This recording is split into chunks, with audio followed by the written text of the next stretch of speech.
नमस्कार, आप देख रहे हैं गीतांश टीवी। प्रस्तुत है समाचार। गढ़वा से विकास कुमार की रिपोर्ट। गढ़वा में आज सुपार्टी की प्रेस वार्ता के दौरान कहा कि हेमंत सरकार ने अपने 3 साल के कार्यकाल में सबसे ज्यादा झारखंड के युवाओं के साथ विश्वासघात किया है। नियोजन नीति, रोजगार, बेरोजगारी भत्ता के नाम पर युवा ठगे गए। मुख्यमंत्री ने 1 साल में 5 लाख नौकरियां देने के वादे किए थे, लेकिन 3 साल में महज 550 नियुक्तियां हुई। आगे कहा कि संसाधनों की लूट मची है और सरकार झूठ पर झूठ बोले जा रही है। युवाओं को नौकरी मिलने की बजाय उनके हाथ से नियुक्तियां निकली जा रही हैं। जिस तरह से राज्य में सत्ता पर काबिज हुई थी, झूठ के बुनियाद पर यह सरकार अपने आप को स्थापित किया था।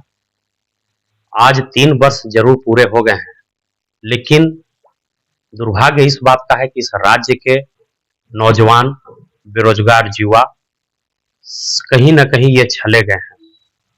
सरकार ने जिस तरह से चुनाव पूर्व अपने वादा जो उन्होंने किया था कि प्रत्येक वर्ष 5 लाख बेरोजगार युवकों को नौकरी देंगे, उस पर सरकार बिल्कुल विफल हो गई है।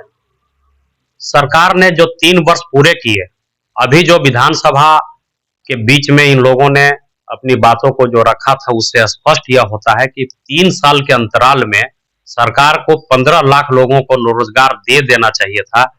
इसके सापेक्ष में सरकार ने केवल 550 लोगों को नियुक्ति अभी तक दे पाई है। यह बिल्कुल ही दुर्भाग्य की बात है। दूसरा चीज यह हम कहना चाहते हैं कि राज्य में जो 1932 की खतियान हो या स्थानीय नियोजन नीति हो, इन सभी विषयों को लेकर सरकार कहीं न कहीं राज्य के नौजवानों को, युवाओं को छलने का काम किया है। इसी का नतीजा है कि जो इन्होंने अभी आप देखे होंगे कि छात्र के द्वारा पूरे राज्य में उलगुलान हुआ, चक्का जाम हुआ, लोगों ने विरोध प्रदर्शन किया, जो नियोजन नीति रद्द हुई। ये गलत तरीके से नियोजन नीति बनाया गया था, वो उसे रद्द होना ही था। और सरकार यह ठीकरा जो है विरोध और विपक्षी पार्टी के ऊपर फोड़ने का काम कर रही है। लेकिन आप देखेंगे कि अगर जो न्याय संगत जो कानून बनता है तो वह हर मार्ग पर वह आगे निकलता है, लेकिन यह इसमें रुकावट पैदा हो गया। न्यायालय में बैठे लोग पढ़े लिखे लोग होते हैं, कानूनविद होते हैं, और सरकार में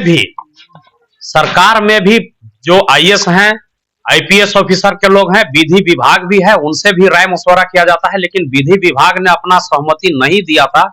इसके बावजूद भी इन्होंने नियोजन नीति को ला करके और ये वैकेंसी निकालने का काम किया, जो न्यायालय ने इसको रद्द कर दिया।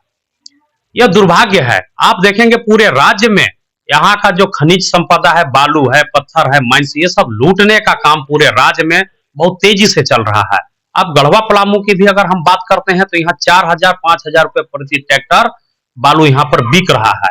अब दूसरी तरफ से देखेंगे कि जो बाईपास सड़क का निर्माण जो हो रहा है, उसमें कई पुलिया, बड़े बड़े पुलिया बन रहे हैं, समाहरणालय बन रहे हैं। इतना बड़ा काम जो हो रहा है, इसमें बालू आखिर कहां से आ रहा है? कहीं ना कहीं काला बाजारी और उत्खनन का मामला इस पर भी बनता है।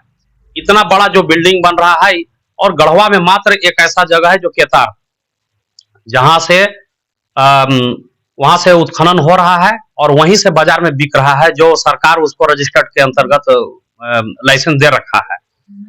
और दूसरी तरफ आप देखेंगे राज्य में महिलाओं पर जितना अत्याचार हो रहा है, अपराध की घटनाएं बढ़ी है, महिलाओं के साथ बलात्कार की घटना बढ़ी है, हत्याएं की घटना बढ़ी है।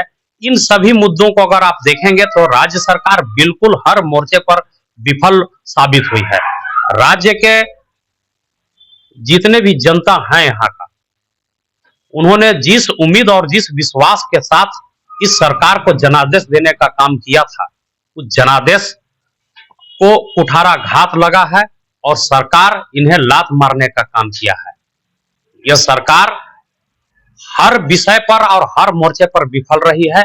आजसू हर विषय को लेकर के, चाहे 1932 का खतियान हो, एक बड़ा आबादी है, पिछड़े वर्ग का आबादी, इन मुद्दों को भी लेकर के आजसू हमेशा से मुखर रही है, आंदोलन किया है और विधानसभा भी घेराव करने का काम किया है, जिला स्तर पर भी धरना प्रदर्शन का काम किया है। सरकार को कान में जू नहीं रेंग रहा है, इसलिए आजसू ने उन्हें जगाने का काम किया है। इसके बावजूद भी पिछड़े वर्ग के लोगों को अधिकार नहीं मिलना। पंचायत चुनाव में 10,000 वैसे लोग जो हमारा प्रतिनिधि बन करके जीत करके वो प्रतिनिधि बनते, उससे वंचित रह गए। अब दूसरी तरफ देखेंगे कि जो नगर निकाय का जो चुनाव अभी होने वाला था, उसमें भी सरकार ने नोटिफिकेशन जारी किया था कि इसको जनरल कैटेगरी, पिछड़े वर्ग के लोगों को जनरल कैटेगरी मान करके चुनाव कराई जाए।